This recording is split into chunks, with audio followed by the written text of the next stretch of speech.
We're a sales consultancy. I'm going to talk a little bit more about myself later. My favorite topic and everything.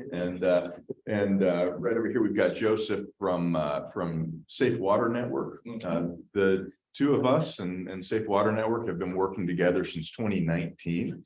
If you'd like to talk a little bit about what Safe Water Network does, and you can jump right into the presentation. I like what I'm saying. So I agree from that responsibility. Press C to start. Oh, good.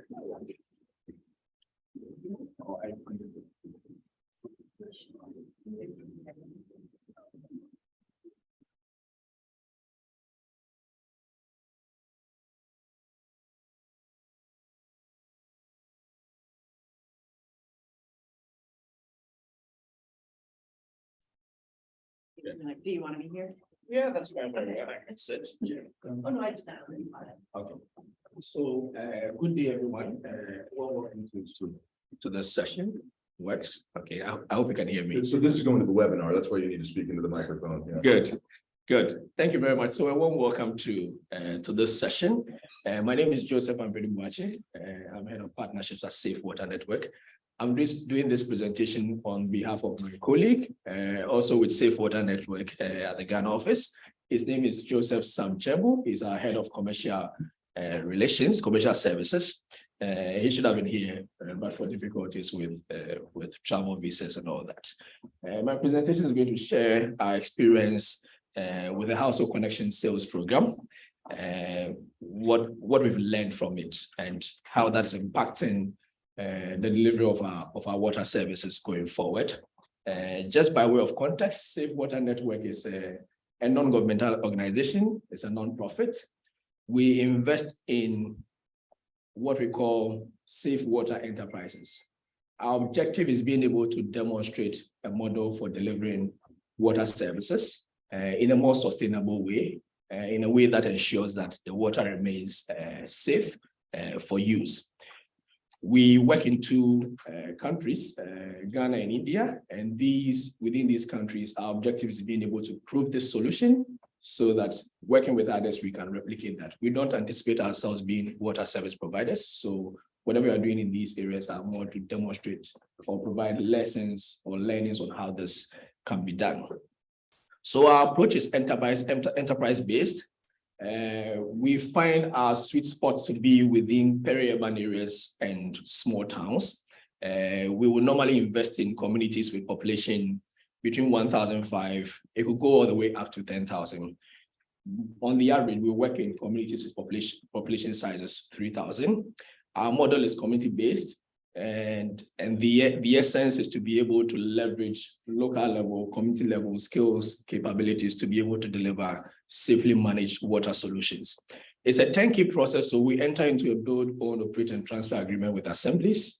We call them local government authorities. It will typically run between 15 to 20 years. It's to allow us ample time to be able to test the solution and be able to incorporate that into the way water services are delivered. We work in clusters, so we try to set up water stations close to each other so we can deploy local level field personnel to manage these infrastructure. It's revenue generating, so day one is pay as you fetch. The revenue goes to covering the operating and maintenance expenses. Where it is feasible, we look at recovering part of the capital or all the capital for purposes of reinvesting in further expanding our footprint. It's proven to be reliable, adaptable, affordable. People have affordable water access. We price water within the means of most residents. And it's proven to be replicable, and perhaps in the course of our discussions that might come up. This is our footprint to date. So we have water stations, we have 102 of them. There are 747 communities because there are some communities that are close by. And in that case, we don't go and build new systems. We just extend from this one to that system. We provide water services to schools, to healthcare facilities, providing jobs for essentially locals, mainly operators, vendors. We have 712 persons employed. In terms of our footprint, we are 760,000 people. And on the Household Connection program, again, credit to the support we had from our partners and funders, essentially the Stone Family Foundation and others. And of course, with guidance from Whitney and Roy, we've been able to extend household water connections to over 2,000, nearly 3,000 customers. And the number keeps growing. I'm sure if I do a check now, we'll have crossed 3,000. Again, we share experience on how we got here. So how did we get here? We had challenges when it comes to being able to increase access. We recognized that convenience was a major determinant in getting residents or households to use water services. But again, based on our system design, we started off as a kiosk, and then later we were piping to vantage points within the community. We realized that that could only grant access to about 40 to 60% of persons who were residing in areas that we were working on account of where they live and where our standpipes are. It affected our station's revenue because then once people have alternatives, which are cheaper, they will use them irrespective of the quality of service you're offering. Convenience was a key driving factor for demand. That extended our operational break-even period. We're looking at on the average around 8 to 10 years for our stations to fully cover their requirements for ongoing operation and maintenance expenses. Again, most of our customers were fetching water with open containers, and they would typically want to stand underneath the standpipe, dip their fingers into the water to ensure that it's full before they leave. We had commissioned studies that show that by halfway through the trip, the water is contaminated. And by the time it gets home, it's even worse. So it was essentially defeating the purpose for treating the water and making it available to customers. Again, we also had issues when it comes to reliability. It ties into within the broader work in being able to improve our water services. So what did we do? With support from Engineers Without Borders, we sort of had a real look at the whole approach and technology for delivering water services. And so we had to redesign our water stations by improving on the production and storage capacity, and also relooking at the distribution. As I said, conventionally, we're doing the main station with limited network of standpipes. This time around, we're looking at being able to expand the production capacity and also expand the storage, so we can be able to store a lot more water, again, distribute by gravity, and then also extend the piping distribution infrastructure so it becomes much more easier for customers to connect, and also form the bedrock for delivering more pipe connections, household connections into homes. So that's essentially what we did. To do this, we have refined our new station design to incorporate a bigger storage capacity and distribution capacity. But most importantly, we've also looked at how the existing water stations that have challenges with access and penetration, how we can retrofit them so that they become much more easier to support a household connection program. So on the back of that, we also recognize that, yes, we had focused a lot more on the production and the capacity, but we had a product to sell, and we do not have a sales capacity or a sales resource within our program. So again, with support from Whitney and Roy, we sort of re-looked at the way we deliver water services and built out a whole sales unit, a dedicated sales unit led by a sales manager and sales officers to drive the household connection sales and water demand. And they worked with us to come up with an integrated sales program that had, as I said, a dedicated sales team on the ground, interacting with customers, visiting them door to door, selling the product, identifying those who need it, and doing the follow-up visits to ensure that they are able to get them to sign up, pay for the connection, and have the water service delivered to them. So that involved a lot of door-to-door direct sales, and this is something that happened every day. Depending on the time that they find convenient to interact with customers, they may have to go in early in the morning, they may have to go into the evening, but it was very, very interactive, involving a lot of direct engagement with residents. We also tested the use of experiential marketing, and it's essentially to emphasize the quality of the products that they were getting. We had challenges with being able to visibly demonstrate to customers why water they are getting from our stations is safer than what they will get from perhaps a borehole and all that. So we had commissioned a video team to generate a couple of products which we had shared with our customers, and we'll be looking at how that impacted on our work. And then beyond providing the connections and getting people to connect, we had built into our program an after-sales service support. So we had customer relations officers in these stations who will follow up with customers to find out their experiences with using the product. And again, most of the payment options we're using were mobile based. So sometimes we had experiences where people had paid, they were not getting the right credit. And without this after sales support, there was no way we would have been able to determine that to be able to follow up. Good. Alongside, as I said, there were some complementary interventions we also invested in. So we looked a lot around the technology. How do we make it much more convenient for customers to be able to pay for their water service? So we leveraged mobile money payment solutions and rolled it out across houses and residents who had signed up for connections. Again, it didn't happen overnight. There were a lot of customers that expressed doubts around whether what they are paying for via mobile money is the same volume they will get if they had taken their buckets and got into the standpipe to go and fetch. I recall in some instances, our sales team had to practically take containers to the houses, purchase the same volume, and see whether when they fill the container, it will be up to what the customer will get if they walk to the standpipes. And all that was necessary in order to build customer confidence in whatever service they were signed up for. Supporting all this is investment in a digital platform to manage the whole process of selling this product. So our sales team were provided training. We deployed a GIS app, which enabled them to track all the houses within the communities where they were working, to be able to track who had signed up, who hadn't, who had paid, and all that, and also track daily operations on the field. And I'm sure the photos on your right amplify some of the work that was done. On the extreme left is our meters. These are mobile enabled. So codes are generated, transferred to customers, they key in, and the water begins to flow. So what has been the impact or the results on our work? So the first line you see, the purple line, that demonstrates the performance of our stations in terms of the period it takes for them to break even. And as I said, this is something that could range from a period of around 8 to 10 years for our stations to fully cover their operating expenses, maintenance reserve, and then the cost of the field service support. By investing in retrofitting the stations, we were able to reduce the operational breakdown, break-even time down to 4 years. That's almost a 50% jump in that. And that potentially, or that involved investments in water connections, investments in retrofitting the station with solar and other add-ons.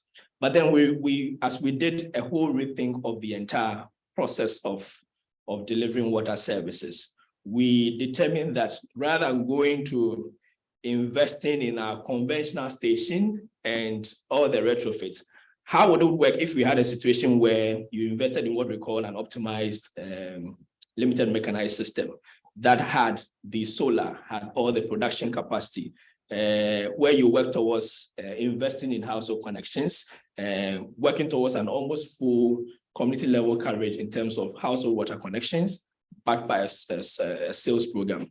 What then would it be its impact on the break-even period? And the results are the one you see on the extreme left. It reduces significantly the time frame within which you need to be able to recover or break even on your cost. And this happens within the very first 2 years of the operation of the station. And we have evidence on the field to support this. It also significantly reduces non-revenue because then you're using a lot more mobile money payments, a lot more prepaid technology to be able to recoup your revenues. And that also boosts consumptions at the household level.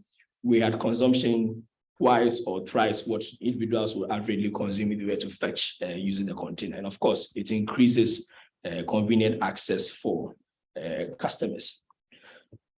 Good. So what are some of the key learnings we've had from this? Some improvement when it comes to water quality. Obviously, once you are piping directly into homes, you'll be able to keep the quality from the production all the way to the point where the customer is taking it. And again, we had commissioned some independent assessments, and this was done by the University of Ghana. As I said, we are seeing water from our stations, from the standpipes being safe, free of E. coli contamination. Halfway, by the time it gets home, it gets recontaminated. That study showed that for residents that had pipe connections in their homes, the quality of the water was the same and was safe at the point that they were fetching it. So obviously this has a major impact on the quality of water services that customers get. And then there is evidence on it being able to reduce our non-revenue water because a lot of the payment happens through mobile money payments. It's also directly delivered on premises. So that helps us on that area. And then it also improves our operational break-even, reducing it from all the way from 8 to 10 years down to around 2 years. It's made significant impact when it comes to household penetration, where we had a huge backlog in terms of people having inconvenient access. Once we're able to pipe the water services closer to their homes, we're able to increase the penetration. That drives our volumes, drives our revenue, and puts our stations on a much more sound footing towards achieving financial sustainability. So what have we done based on these learnings? Going forward, we have decided and we have incorporated these solutions into the way we design and set up our water stations. So we are investing in a lot more optimized stations, and these are stations big enough to support 400 household connections plus. We are de-emphasizing standpipes. Right from the word-go, we want to encourage customers to sign up for household connections. And what we've seen is that normally, by the time the first few customers sign up and are able to pay and are served, it triggers the demand. And people are then keen because then they know that, yes, what is being offered is true. And they begin to see the benefits of having that convenient access. We are also investing in retrofitting our existing stations to support these large number of household connections. By design, they were made to take up to about 30 household connections. We are looking at potentially retrofitting them to take up 300 plus household connections. We are also rolling out extensively a household connection program. We're starting off with work ongoing in the Greater Ashanti area, where we have a number of these water stations that in partnership with the Stone Family Foundation, we are looking at rolling additional household connections to these stations. And last but not the least, we've always said that we do not anticipate that we'll be a water service provider. Our objective is to be able to generate the lessons and also be able to enable and assist others to implement this. So we are investing in technical services and training programs. So currently we have multiple programs that we are doing where we are using the experience from these learners to be able to train others so they can incorporate aspects of this work into their program. So basically this is the presentation. I believe if Joseph had been here, we'd have done a better job on this, but that's it. I will turn it over to Tyler. And then if there are any questions, I'm sure we'll have ample time to discuss them. Thank you. Thanks. Any burning questions for him now before we go on to the next part? We'll do a panel question at the end, but. Quick question on, I know you got the AMR meter reading. So you have the prepaid meters. Do you pull any data from those meters to get an idea for where to prioritize leak reduction or anything like that?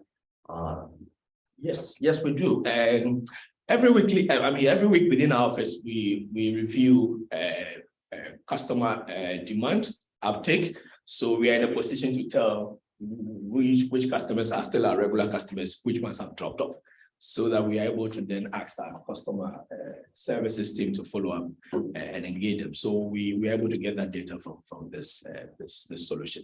That's fantastic. Walk by or like remotely? Remotely. Okay. Wow. Remotely. So we have an app developed by PrismX. So that enables us to track our portfolio of stations and all the customers who are connected to our system. And in addition to that, we are able to determine who is consuming what at any point in time. So we can follow up. Yes. Yeah, maybe two questions. The first one is, you said you were using sales, obviously, to beat out competition, whatever that is right now. Competition, my question is it, were your customers before using other means of water, like that maybe they get either from other kiosks or they have a well in their backyard, or what was the competition landscape like before? And then the second question maybe related to that is did the households transition from, let's say it's a standpipe to a pipe water And how was that process? How did you convince them? Is that part of sales, I guess, make sure it's better quality water or something like that? Maybe insights on competitive landscape before. Yeah, so two questions. One was on competition. And what were the competitors? And the second one was about sales and how did we get there? The second question, I'm gonna get real deep into in just a minute. Yes. But the first question, if you want to go ahead and answer it. Yeah, so the first. Can I say the first question? Okay. You should answer that. Hey. Oh, great to be connected finally. We're so happy Yes, to have you here. All right, so if I got it right with the competition part, normally if you enter into a community, there is some existing source of water that they use.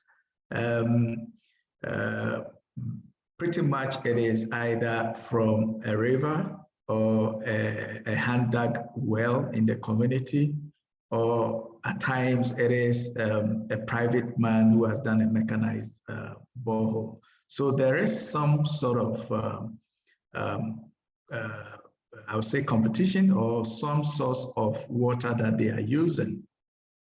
But when we normally, for the pilot we did, for instance, where we entered a greenfield, the greenfield community might have their own water source, but because we were going in with a safely managed pipe water, the sales team were able to convince the community that whatever water they were using might not be treated water. And because we play emphasis on quality, it became imperative for them to buy into the product. And this process, like my colleague said, had to be done like a decision to buy from WRP's sales DQ plan. I think my colleague Tyler will share with you what exactly it is, but it made customers bought into the idea of getting safely managed water into their homes. So the competition died off. I mean, they even themselves who were using their own borehole had to buy into what we were delivering. So indeed, there's competition, but because of the way we approached the sales-wise and marketing the water and the convenience aspect and the quality aspect of it, they were able to buy into it. Yeah, Joe Sam, you mentioned you were talking about greenfield sites. For those that are not in the safely managed water sector, can you tell what the two different types of sites that you have are? Okay, so the greenfield sites are communities that do not have any of our water stations. So we go into a community, nothing, and that is where we realized that the pilot we did had a very good impact. The other one we call retrofit communities are those that have our existing station in the community already. But we needed to re-engineer and then reprogram the whole thing to fit into the new optimized connections we did for the greenfield. So we upgrade them from the normal station to an OPC station where pipes are connected into homes. Cool, thank you. Okay, cool, thanks. Hey, it's great to see you both. I think we might need to grab a microphone to pass that around. It's okay. I think Joe Sam can only hear me right now, so. Just a second, Joe Sam, we're getting a microphone for Philip. Okay. I'm trapped. It's okay. Great to see you both. One of the things that I'm curious to learn from you is, as we're looking to get more dense with our household connections, you know, how did your demand change the deeper you got into household connections? Did you see the average consumption overall drop the more dense that you got, and kind of what was the difference maybe in meter cubes per month that you saw? And just so you know, this is Philip Deal from Water4. Yeah, great question. Normally, with the model we had before, we had limited access to customers because we had to plant standpipes scattered in between the communities, meaning people had to now travel to those standpipes to fetch. So access was limited. People who were living after 50 meters away had it difficult accessing the standpipes. So with this new one that now water gets to the people, not people now going for the water, it increased access automatically. And as there is an increase in access, consumption also raised up. If you remember the graph that my colleague presented, it had a lot more money at the station level to be able to use to manage the station, for which the operational break-even, operational expense break-even came as close as over 2 years of production operations. So immediately we saw consumption increase, we saw revenue increasing, we saw even per capita consumption increasing from I think 10 to 17, which is massive. So indeed, the household connection, did the magic. Thank you very much. Appreciate that. Just quick question. I saw that you had 3 different solutions on there. You want to introduce yourself, Warren? Oh, yeah, Brian Jensen, a data management consultant. Quick question. I saw that you had 3 different solutions, 2 OPCs, and then 1 newer type. Can you tell me more about that optimized, solar solution? I think that was the last one. Great. So the graph depicted the 3 scenarios. And the first one, the red one, I don't know if the slide can go back, but on the slide, you saw the red one showing an OPC that is, the LMS station, that the normal one we've been doing, the operational break-even extend up to like 8 to 10 years. If you can go exactly. The one down here that we have conventional LMS, if you see the OPEX break-even is somewhere between 9 to 10 years.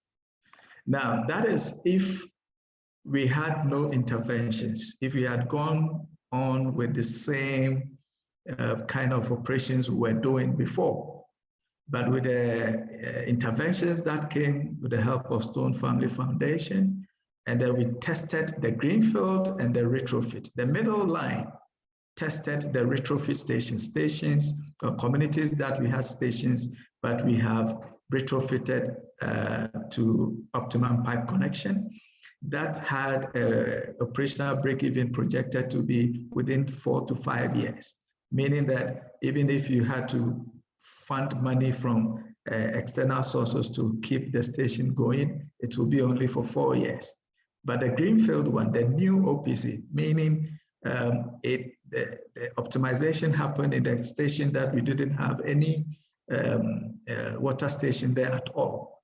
That one, people bought into it more, and because it's a new program in town and the convenience of it and all that, the consumption increased, and then the break-even of that was just around 2 years of operation. So this tells us indeed that if we are to scale up, we should opt for the first 2, either a greenfield and then or the retro. And that informed our scale up. The scale up we are doing in the next 5 years is to do about 10 of this greenfield and 25 of the retro. Great. Thank you so much. We'll get to some more questions when we get to the panel in a bit later here, if that's all right. So Joe Sam, thank you so much. You might recognize Joe Sam from the welcome video at the very beginning. It was me and him there in Kumasi. So, yeah. So great. Thank you so much, Joe Sam. And we'll get back to the panel toward the end of this. So please don't hang up or anything like that. Just to introduce myself, I'm Tyler Roy from Witten and Roy Partnership. You may, there we go, Witten and Roy Partnership. I'm going to get Joe Sam off the screen here. There we go. Some of you I know have heard of us. I see lots of clients out in the audience right now. I think actually about half of the people in here are either current or former clients of ours. I also see this gentleman over here dug actually some of the boreholes for Safe Water Network for this project right here for World Vision. So it's really cool to see everyone within the chain here to be here. I have been working with Whitman Roy Partnership for about 8 years now. I've done lots of wash work, mostly since COVID started, actually. Before I was really into agriculture and clean cooking. I spent several years in Myanmar with Proximity Designs, working with them on their farm advisory services program. Of course, Safe Water Network. We've got Philip Deal here from Water4, who's one of our current clients. Also Sanergy, we've worked with considerably, and IDE Ethiopia as well. So these are all the projects that I've personally done. As far as the rest of WRP, this is actually a little bit of an outdated map. We're now over 450 projects in more than 40 countries right now. So we work with nonprofits and social enterprises, and actually for-profits as well in the United States and Europe, to really transform their organizations. A lot of people see us as a sales consultancy. We are not a sales consultancy. That's a tiny sliver of what we do. We're really a business consultancy that works on the culture of organizations. Because if you don't go ahead and get in and set the culture of your organization, the culture of your organization is going to set itself if you don't do it intentionally. And that can be problematic a lot of times. So who here has a market-based component to their organization? Yeah, market-based. Okay, most people here. So this is really something that we do a lot of, is that market-based approach. Not everything that we do is market-based approaches. When I was working with Proximity Designs, it was getting farmers to change their behavior and adapt new farming practices that would help them to increase their yields. But most of what we're doing is market-based approaches, and what we're going to be talking about today is market-based approaches. So I am a salesperson, right? This is where I got my start. I'm a door-to-door salesperson. I used to sell door-to-door insurance in Deep East Texas. I'm also a lawyer. So it's like the two professions that people love the most, the door-to-door salesperson. I'm going to go to dental school, I guess, just to round it out, become the dentist. But and when you think of a salesperson, don't look at me, but when you think of a salesperson, what's the first thing that comes to your mind? Like just throw an adjective out there. Pushy. Pushy, yeah. What else? Are they honest? No, they're not honest. Yeah. Are they looking after your best interests or their own? Right? Yeah, they are con men. Yeah, exactly. Yeah, they're con men, right? Salespeople, right? And especially, you're driving around, they're hawkers. They come up to your car, hey, buy this, it's great, And that really is the way that your salespeople are going to act if they do not have guidance to the contrary, because that's how they see sales as sales should be. And a lot of times I know that the people in this room, we've got engineers, we've got visionaries, and sales is kind of an icky topic that we don't like to touch in that realm, right? And so we leave it to the people that are working under us to really develop that sales program and whatnot. And they tend to develop it toward the icky, lying, gross, unethical way. And that's how your salespeople are going to be selling to your customers that you're trying to benefit. If you don't give them guidance and make them really intentionally set the values and the ethics of your company to make sure that there's an ethical sale that's happening. Just to give you a little bit of background as to how we got involved with Safe Water Network, it was actually back in 2009. We were working with IDE, and basically I think it was in about 10 years, they had sold about 70,000 latrines. And so we came in and we did a little bit of what we call discovery work, where we do just some consultative exploration of their problems and a little bit of design for their scale up and whatnot, but we weren't doing any sales training or installations or anything like that. And so John Stone of the Stone Family Foundation reached out to Scott and said, hey, let's train people. Let's embed this type of knowledge that you've brought to IDE, and let's really expand this out. And so he went ahead and brought that up. You know, the goal was 70,000 toilets, and in 3 years, we got them to 141,000 latrines in the ground. You might have heard of this program, Sanitation Market Scale Up, SMSU in Cambodia. Eventually, we were working with them over and over again. We took them from 20% coverage in 7 different provinces in 2009, up to 87% coverage in those 7 provinces. In the meantime, we've worked with them on and off and whatnot. And the program itself has sold more than 450,000 latrines at this point, and over 900,000 copycats that have gone into there. And we like the copycats. That's a good thing. We want people to start their own sanitation businesses, right? So in 2014, the Stone Family Foundation asked us to help out with Clean Team, and we helped them to triple their sales results as well. And it got to the point with them actually that operationally they were saying, slow down, we need to slow down these sales, right? After that, we got introduced to Sanergy. So thank you for being here, Sanergy. And we completely overhauled their sales process, their metrics, everything like that, and did 7 projects with them over a 5-year period, including their Farm Star project. So from that, we went on to Jibu Water, as you may know, in 2017. And we worked with them quite a bit. And then we got a call from John Stone to come and work with Safe Water Network. Okay, so that's the how we got involved with Safe Water Network, and boy, I'm glad we did. Safe Water Network has been an absolute dream to work with. So what I want to do is I want to talk to you about how we actually worked with Safe Water Network from front to back to be able to get them to the point where they've now got 80% coverage or more in their areas that they're in. So look, things messed up in the PowerPoint. So the very first thing that we do is called discovery. Right? Now, discovery, it's a consultative process where we come in and we actually we are just very curious. We don't make any changes at all. We just come in and we're there to learn.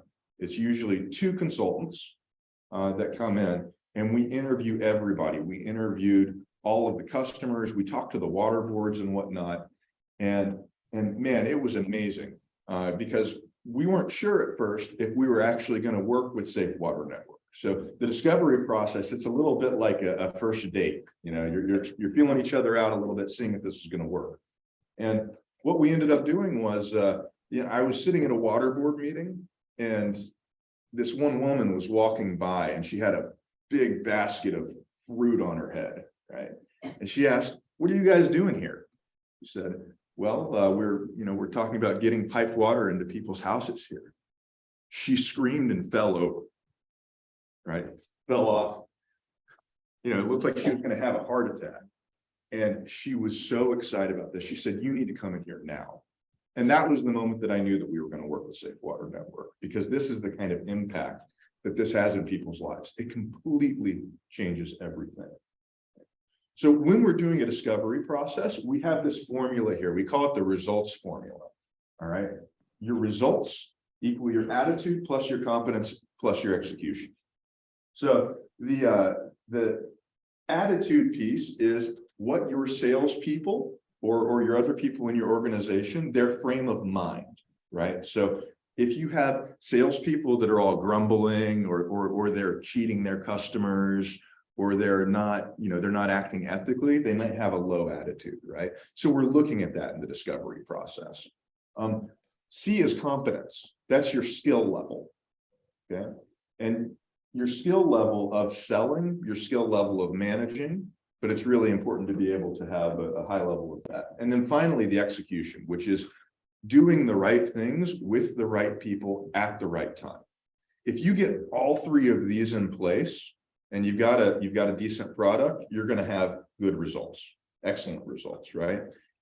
If your results are not where they need to be, that means one of those at least is out of whack. All right. Now, this little lever diagram here, it's kind of clever, I think, because it really demonstrates how attitude, competence, and execution interplay to get your results. So you can see that the results are over here. We're trying to lift this big boulder up in the air, the results boulder. So in this diagram, I'm sure we have some engineers here. The longer your competence gets, the more competence you have, the easier it is, the more leverage you have, right? The more force you put down in execution, the faster that ball is going to go up. But the key piece here is attitude, okay? And if you have a negative attitude, you know, when you wake up in the morning, it's like, oh my God, I have to go to work again. It's just so much harder to do everything, right? That moves over there, so you have to use lots of force to get the same result. Your attitude's good, shifts over there, simple, right? Simple. And so this is what we look at during the discovery process. Each one of these interplaying with each other to determine where are the blocks? What is preventing you from getting the sales results that you want? And also we look at what are your strengths and how do we leverage those strengths to get rid of those blocks? So after the discovery, we decided, okay, yes, we're going to work together. This is great. We love Safe Water Network. And so we go into a strategy design process, and we have a lot of decisions to make here. And so we've just got a couple of the decisions that we have to make here. I'm not going to go through all of them because it's, you know, it's probably a 6-week period. But one of the big problems or one of the big questions was, are we going to have lots of agents? Are we going to try to grab a whole lot of sales agents? Or are we going to have a small team of really elite employees that are well-trained? For this one, we chose the second method because of the ways that the territories were laid out, because of the methods that people are employing to get this into the ground, the number of employees that there are in Safe Water Network and whatnot. We went with the small number of employees category. The second question is, are we going to subsidize these things or not? How much subsidy are we going to give? Are we going to give them away? You know, we don't like giving things away at WRP, but you know, is that going to be the best thing for the company? And we decided on really a 2/3 subsidy around. So Joe Sam, you can talk about that pricing a little bit later, I think, but I think it's around, you know, 450 CDs to be able to get that. Another question that was actually hotly contested and that we had some serious debate about with the stakeholders is, should we offer credit, right? Our idea was absolutely not, okay? It feels like the right thing to do, offering credit. You know, after all, these poor people, they can't afford these connections. Yes, they can if they prioritize it. Right? People have money and they're willing to spend it on something that they very much want, and they're willing to save it. By not offering credit, we were able to really scale down that operational expense. We don't have to have loan officers. You know, your salespeople aren't going around trying to chase down people for their overdue loans. You're not going and repossessing people's water and making bad blood with the community. There's so many advantages. If you can get away from a credit model, get away from a credit model. The final piece here was, are we going to have consistent pricing or are we going to have custom pricing? Right? So consistent pricing is everyone going to pay the same thing? Is the guy that's 50 meters from the water main, because these are water main systems, is he going to pay the same amount that the guy that's 1 meter from the water main going to pay? Because it's going to be a lot more expensive to get this guy on it. We decided on a really consistent pricing model where the lower cost would subsidize the higher cost, and we would just get everyone connected on it. It's a lot more simple to sell that way. Okay. So the next piece that we had is hiring the right people. Right. And you can see all the right people right here, except for maybe this guy. I don't know. So some of the first hires that we did are Joe Stam, right? So he's our head of sales for this. And then on throughout here, you can see some of the sales team. And actually our field manager, Amma, that's right next to me and Joe Sam there between the two of us. Hiring the right people is super important. It's very, very challenging to know exactly what you're trying to get. And oftentimes our clients, when they hire people, they're looking for experienced salespeople, right? I don't like hiring experienced salespeople. Experienced salespeople come with what I call the burden of experience. Okay? So they end up having all of these ideas already about what sales and what selling is. They think of it as that high pressure, need to crunch the targets, basically the exact opposite of what we're trying to help our customers with.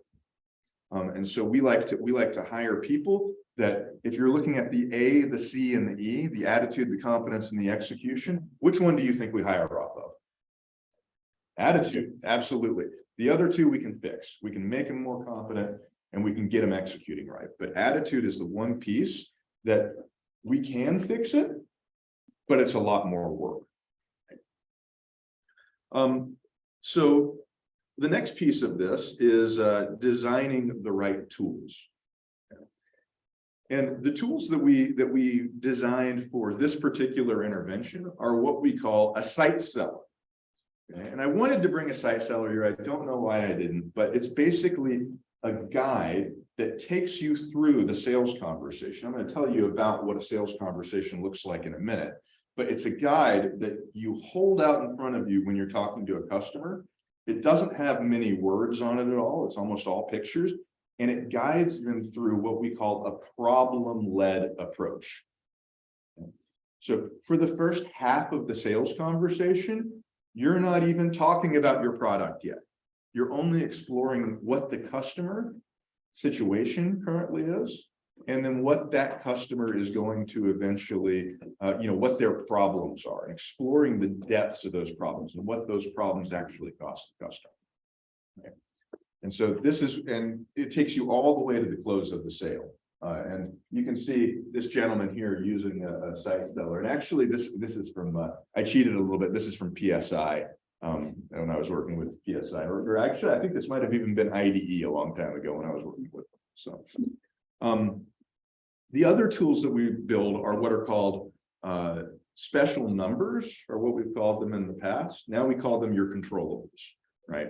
And they're measuring the effort and the execution that goes into your selling. So, how many customers have you visited would be one special number potentially, or one controllable.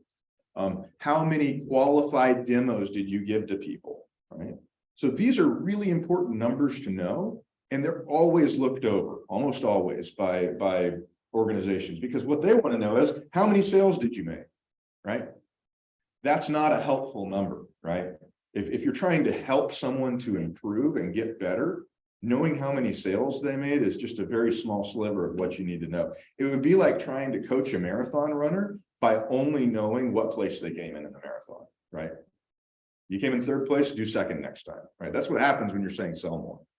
You got to be able to measure where the problems are, and that's what those special numbers do. And then so we set up a system for them to gather that on a daily basis as well. So the next piece is really selling, the actual act of ethical selling. Okay. And we call this a DQ sale. You've heard of IQ, which is your intelligence quotient, and EQ, which is your emotional intelligence, right? DQ is your decision intelligence. And it's your ability to make a really excellent decision for yourself. And this is really the meat of our competence right here, which is, how do we get the customers to truly understand what their problems are in their current situation, how much those problems are costing them with a cost calculation.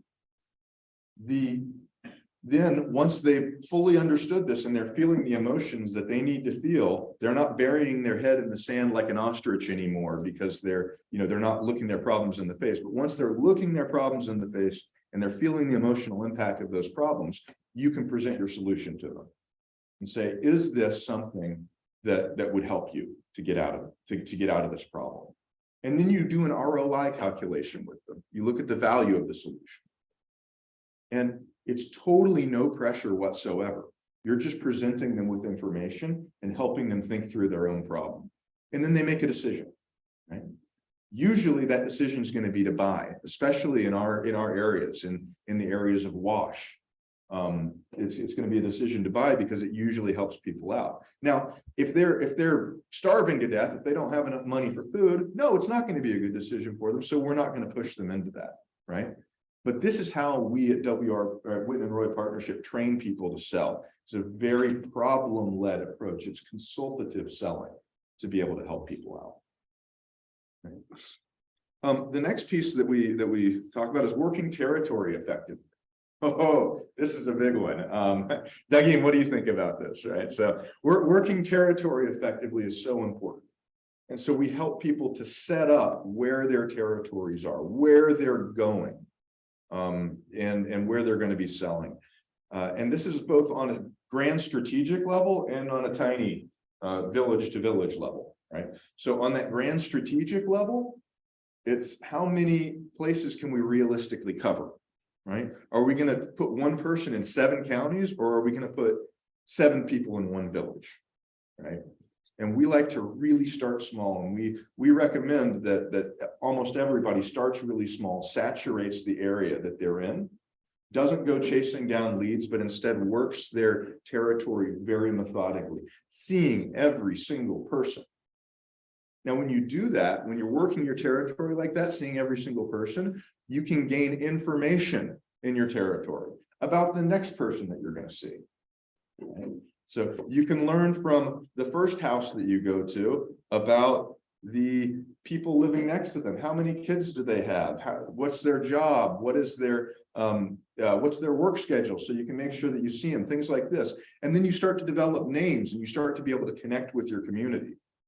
These all feel like talents to people that do not use, or that are not used to this. But these are skills that are developed. These are trainable skills that people can take, that connection, the ability to really network themselves within a community. The next piece that we did was really working with their management, right? And really getting in management frameworks for managing effectively. Right? Now, there's 3 major pieces to this. Some people will have a 4th, but in Safe Water Network, there's 3 pieces. The first is the daily check-in. Okay, this is where you report your special numbers. You get any kind of quick feedback that needs to happen, and maybe a little quick coaching at the end of the day. This takes 5 to 10 minutes to do your daily check-in with your manager. The second piece is the weekly personal conference that you have. This lasts anywhere between a half hour to an hour. And the weekly personal conference, sometimes it's once every 2 weeks, but it's about really developing that person and developing their skills and their abilities. And so it's a more in-depth conversation. And then the third piece is field coaching, which is a really kind of wild thing that we do, because we oftentimes leave a consultant behind to do this field coaching and to teach the managers how to field coach. Okay, so field coaching basically looks like a person following around the salesperson, and then after each sale, bringing them aside and working with them to get better, doing role plays, that kind of thing, and really keeping their eyes on people. The way that we do things, we don't end our engagement at the training after we give a training, right? So if you've ever taken a training here before, it's pretty likely that you've gone in, you've learned it, you've gotten fired up, you come out, and then it just kind of disappears and you don't do anything with it, right? With this, we leave a person behind with them to actually make sure that this training gets embedded and that people are using it. It's a coach, is what it is. It's a sales coach that sticks with you. So we actually have a sales coach right now with Safe Water Network. I was wanting to call her in, but she's out there with their sales and customer service team, and also with the Amma, the manager over here, working with her on improving her management skills. The other piece that Safe Water Network doesn't really do, but a lot of other organizations could, if they're centrally located especially, is what we call a sales meeting. And that's either a daily or weekly meeting that gets everyone on the same page together. So the next piece is training and embedding. Okay, and this is exactly what I was just talking about, where we only after all of this stuff has been taken care of and we've planned out everything, do we actually get to the training stage. This is a real picture of Safe Water Network's recent training last month that we were doing. You can see it's not us with a PowerPoint talking to people, right? Everyone's up, we're practicing, we're engaged, and it's really a transformational experience to be able to shift your mindset away from sales being this like convincing, pushing activity and getting it into one where you're collaborating with customers to get the best possible results. Along with this is probably, I don't know if this is the third or fourth training that we've done with Safe Water Network. We also started training their customer service agents, right? So that's another thing that we do is customer service. Their consumption of water was not where they want it to be. Now, granted, they've taken water consumption per person per day in these areas where they have the household connections from 2 to 3 liters per person today to 17 liters per person per day. Massive increase, but it's still well below the UN recommended amount of, what is it, 24, 26? Yeah, 2025. 2025 liters per person per day. So we started this entire process over and we started with the discovery phase again. Why is this happening? Why are people not consuming, the amount of water that we want them to? And we learned a whole lot about the internals of that. I'm not going to discuss that here because that's Safe Water Network's dirty laundry, not ours. But we determined that building a customer service team would be very good toward that. And actually, during this discovery, we were doing a co-discovery with Philip Deal's organization Water4 at the time on the same issues, and so we're able to kind of share those learnings across. It's really great. So the results of this are that 80% of people in these areas have purchased these piped water connections, cash money, no credit. Right? People save up for this. They want it. They want to get onto these connections. That water usage increased massively, but we're still below that total amount. If you want to learn more about this, I know I covered a whole lot. I talked a lot about what we do and how we worked with Safe Water Network. But if you do want to learn more, you can get me a Tyler at wrpartnership.com. And we also have a book. Yeah, it's a good book. It's called Sell Well, Do Good. And it talks all about what we've talked about today and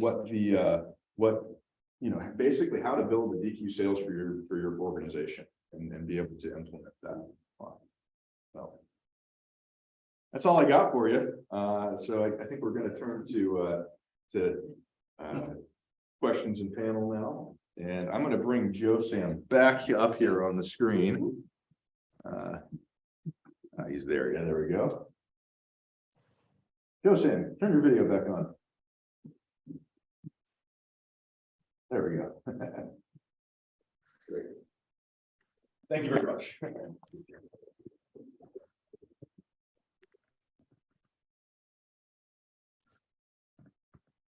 Any questions at all? Yes, you get free consulting right now, so.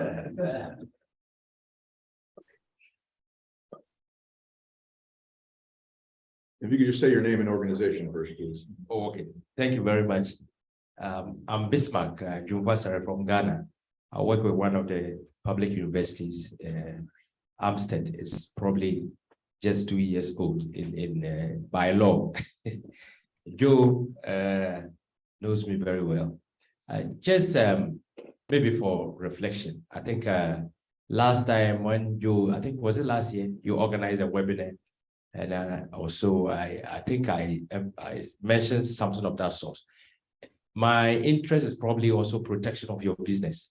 Now we know Ghana, the sector is undergoing some reforms, especially with CWSA community water and sanitation agency trying to now become a utility. And the focus is probably, to look at rural utilization, as they call it. They don't want, because of urban space, Ghana Water is already there. Now, my question is, as even I think, is it Josiah or mentioned, there are also even self-supply, private individuals who are already having something of that source. But then now, CWSA is coming in strongly, and I think I happen to be one of the consultants supporting their the reform with Professor Kwabena. And I think last time, I don't know, Joe, your guys were there when we met at Takrady, even though your team is supporting, to share ideas, technology, innovation, and all that. But I want to be sure if it is clear yet at the national level. The good thing is that Joe is active at the national level, to contribute and all that. But I'm not sure how the private, SMEs or those private entities, including Water4, maybe you're going to protect your interests with CWSA, say utility now, something of that sort. So the threats, how have you identified? Not maybe not only to save water, but even for my friend here, and then Water4 and Easy for Water. The threat, have you identified CWSA as a potential threat in your areas? And then what are some of the maybe discussions or discourse strategies that you are putting up? Yeah.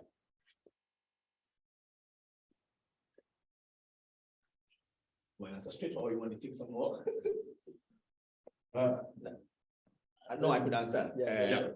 Good. So again, thank you very much for the question. Yes, the water sector is undergoing a lot of reforms. Again, I know the reforms that are being carried out is also informed by the results of some of our work. The fact that together with others, we had made a strong case for the need to move away from community ownership into more professionalized water services. So that is essentially what is happening. The good thing is that we've had extensive conversations with CWSA on these reforms. And it is obviously, it is clear to us that CWSA is particularly interested in small towns pipe schemes, but these are in communities with considerably large population sizes. So of interest to them are the water systems in areas with 15,000, 20,000, 30,000 population. So they are the ones that are primarily of interest to them. But parallel to that, we as water service providers, and I'll put that in quote for now, have had some conversations with CWSA. Again, it was triggered a lot more by the free water mandate that happened and the fact that players like us, Water4 and others, CWSA acknowledged the fact that we serve a very large footprint and therefore began some conversations with us around how we can complement their work. Because I can imagine a safe water network with almost 140 plus communities, 400,000 people, besides that we're not going to give out free water, it's going to have a huge impact on government's program. But I think learning from that, what we have decided to do going forward with CWSA is, first of all, strengthen our relationship with them. We've gone ahead to set up what we call the Safe Water Enterprises Alliance, where members like Safe Water Network, Water4, Project Manji, a couple of other implementers, Groundfoot and others, we are sort of in the process of formalizing our relationship with them. Central to this is a process that will enable CWSA work with us to be able to clearly map out the service areas. We are looking at being able to get clarity on the service areas for Ghana Water Company, for Community Water and Sanitation Agency, and other areas where players like us could go in and invest in and be properly accredited or licensed to do that, and have our concession agreements clearly defined with government, and then we all commit to using it. So there's an ongoing process to do that. I think the good thing is that CWSA also recognizes as having valuable inputs in view of the years of experience we've been on the field, testing a professional-based approach towards delivering services, and they are open to learning from us. So we're looking forward to build up on that to be able to formalize that relationship. So we don't see them as a threat, and I don't think they also see us as that. I think the experience has been more complimentary. What can we learn from you? Because you have had the experience of doing this before, and I think so far it's been so good. Thank you. Any other questions?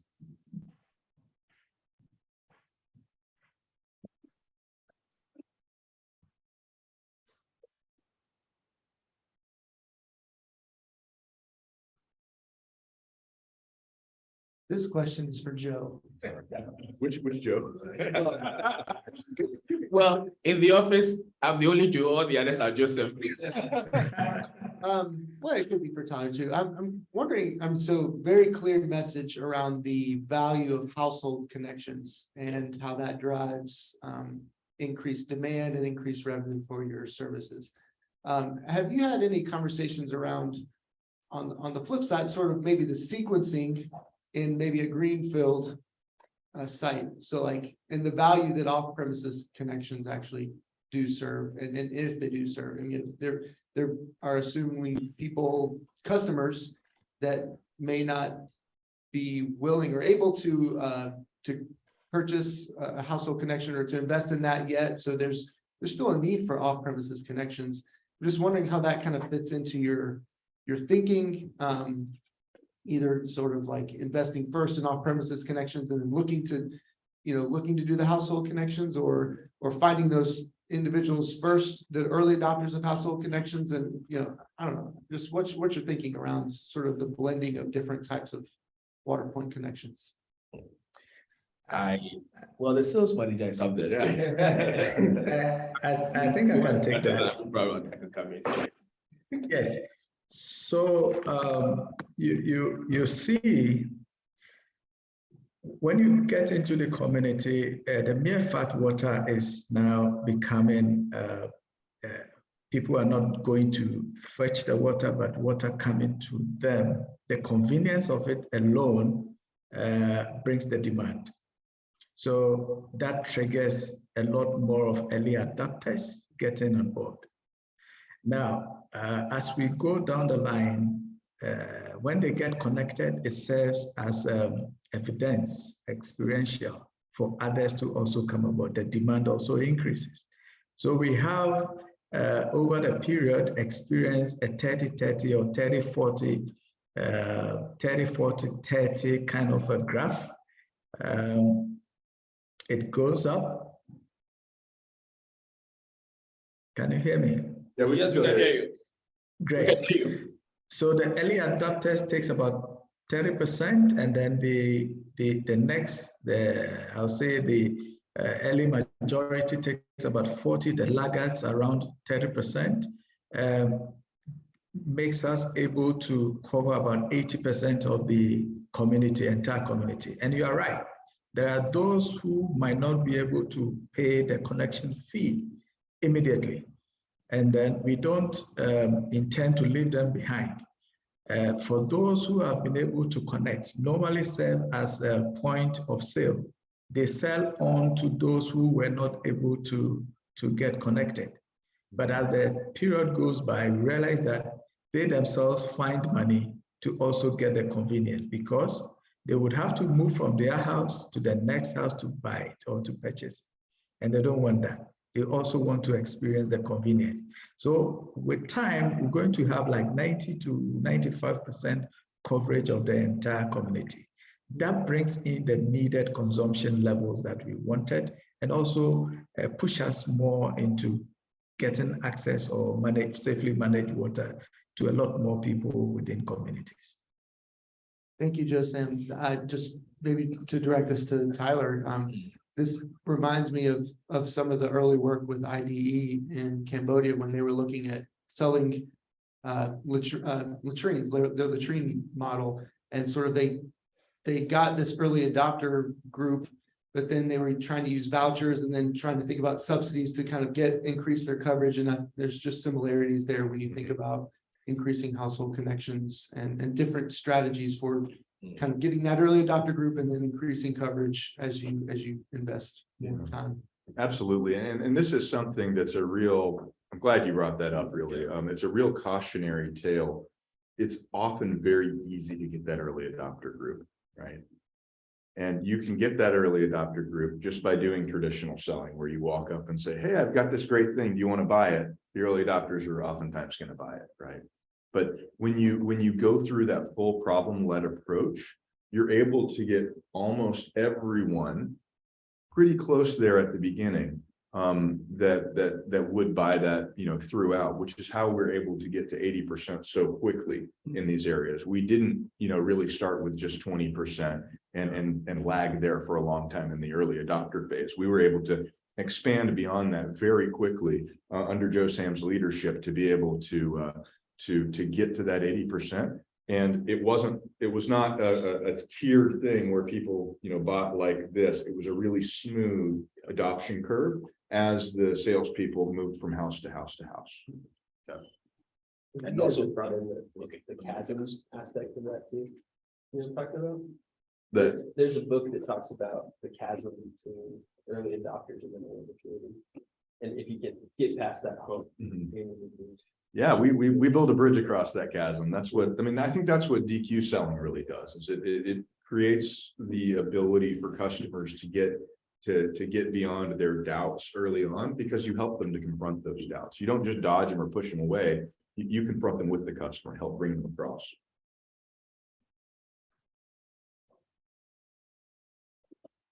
Any other questions? I was going to add that, and this is an experience from Joe Sam. And I recall whenever he's deploying his sales team, he wants the assurance from when we have an engineering technical services, because he doesn't want to go and sort of raise expectation of customers. And the technical team is unable to deploy the connections. It can get very frustrating. And you can imagine, for customers, once they give you their money, oh my God, they're not going to let you rest. And sometimes so frustrated, you see the calls coming to Joseph, and he feels so frustrated, he sort of vents his frustration on the technical team. So I think it's one thing I've learned is it becomes more successful if you're able to also get the team that is deploying the product to also be sort of ready to meet that demand and be very responsive as it comes up. Any slack along the line sort of throws the whole program out of gear. And again, credit to Joe Sam for being able to rally that team to work along with him. For sure. Yeah, that's such a problem. Where a lot of times people will not be ready when we come in to work with them. They're not ready for the sales explosion that they end up getting.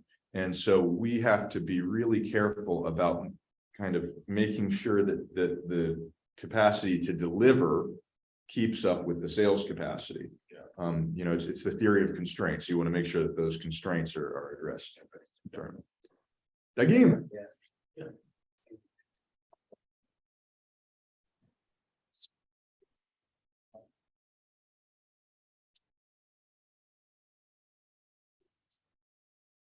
Yeah, this is Dagam from ASI Ethiopia.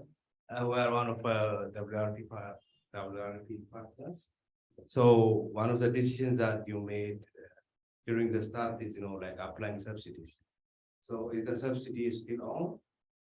And what is the impact of that? And are you really planning to move away from the subsidy in time, or what is your, like your strategy on subsidizing this programs? Okay, I think I can take that as well. When we designed this, especially around pricing and connection fees, I think Tyler mentioned that do we do consistency or we do it a la carte as the hotels will use it. But we sort of designed the execution in such a way that everybody should pay the same. So those who are closer to the main system pays just as those who are in between. When we realized cost per connection for at least 50 meters is way up about 1,500 cedis for a connection. And we said, no, these are poor people who are into subsistence, they can't afford this. So the NGO, Save Water, picked up the other side and then asked them to have their skin in it, that is paying about 1/3 of it as the connection fee. So that is the subsidy part. But because the pilot was so successful, now the station is in a position to generate enough money to do more extensions, which it will cover some of the initial costs that the customers paid for. But moving forward, I believe this system has worked. We don't have to tell or inform them that after a while we can connect you for free. No, but they need to have their skin in there to measure the extent of which they really need the product. And once they got to have the feel that I have my skin in it, I'm paying for it, they demand a good service, and then they are good to go when it comes to having the water in their premises. So I think subsidy-wise it is, but it is when you have tested it, gotten everybody on board, then you go into, now I think there's a program that Joe is spearheading, the Pro program, where we identify the very, very, very poor within the community, and then we find a way to help them get access to water as well.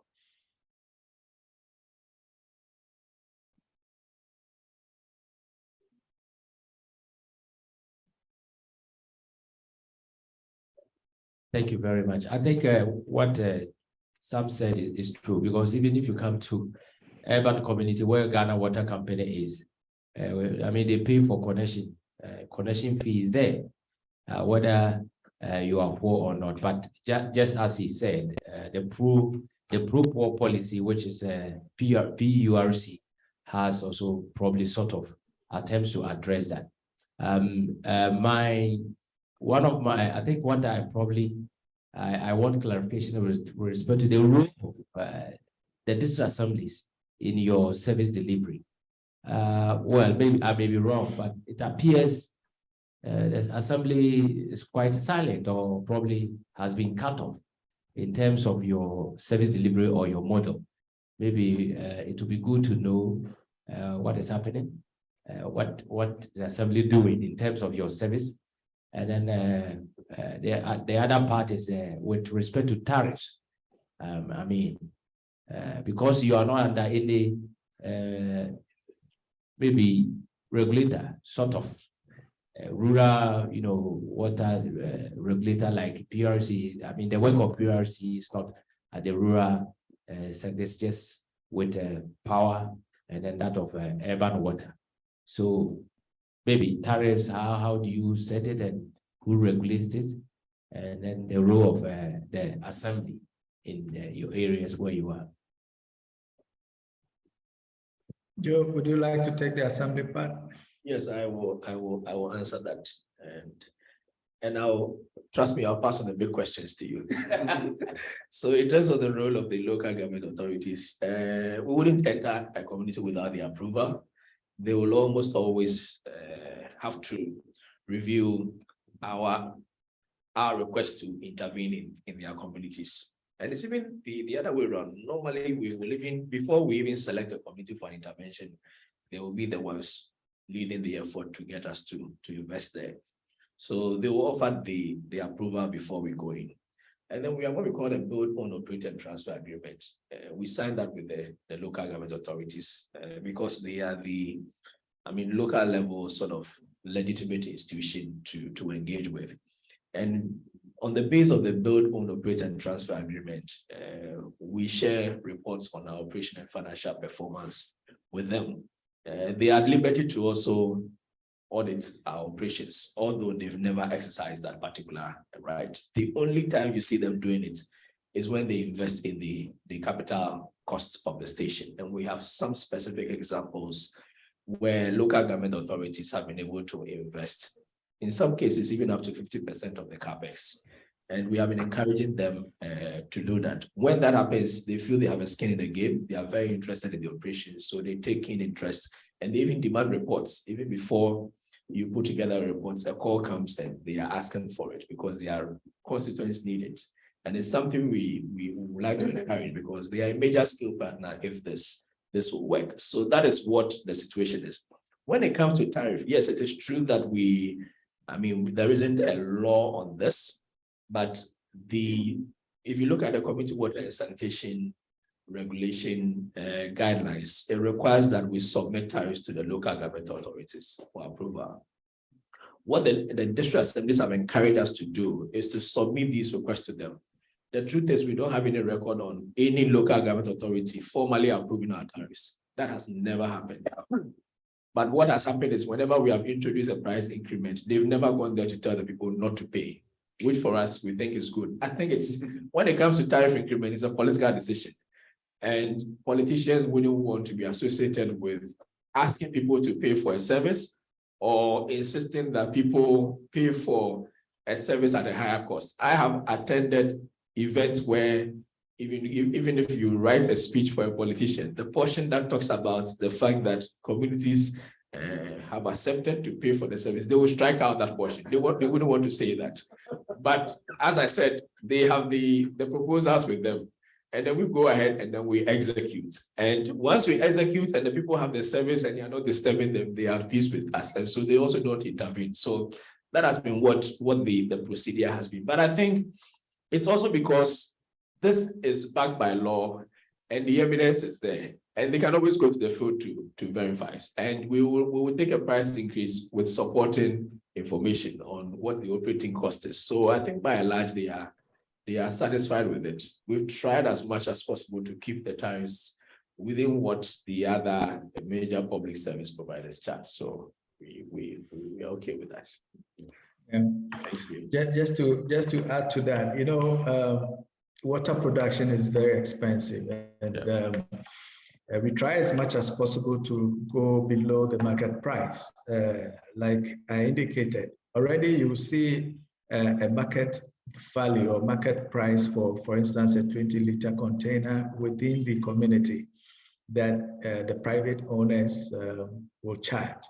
But what Safe Water Network does is always go below. If, for instance, they are charging 20 pesos, we go like 15 pesos. We make it more affordable for more people to hook into it or be able to buy.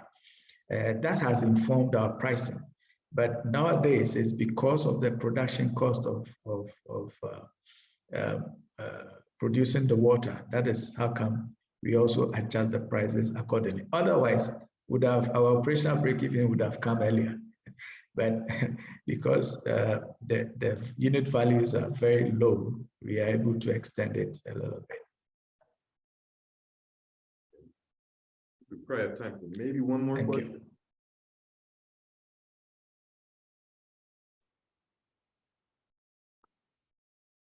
We also don't have to ask that question. So. Well, thank you all for coming out here. If you do want to talk, either safely managed water or ethical selling and organization culture building, I'm right here. I actually brought some of our books with us. So if you would like a copy, come on up and I'll be happy to give you one. So thank you. Thank you very much. You guys got it working finally. Right to see that. Well, very good presentation.